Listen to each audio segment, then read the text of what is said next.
যারা বলছেন ভারত আমাদের মামার বাড়ি, আপনারা আপনাদের মামার বাড়ি দেখেন, আমাদেরকে মামার বাড়ি দেখেন না। আমরা আজ এই 5 তারিখের পর থেকে আজ পর্যন্ত একটা দিনও ঘুম নাই, শুধু মনে একটাই সংখ্যা, কখন জানি আমার বাড়িতে হামলা হবে, কখন জানি আমার মন্দিরে হামলা হবে। কেন? এই আন্দোলন, এই বৈষম্য বিরোধী আন্দোলন, এটা কি শুধু কোনো গোষ্ঠীর ছিল?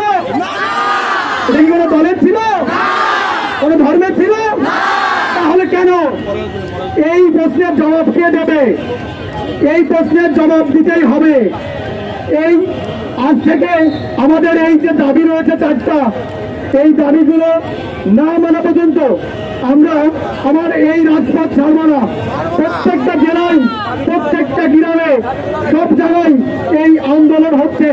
আপনাদের কাছে অনুরোধ থাকবে, আপনারা প্রতিদিনই এই দাবি পূর্ণ হওয়া পর্যন্ত এই রাজপথ ছাড়বেন না।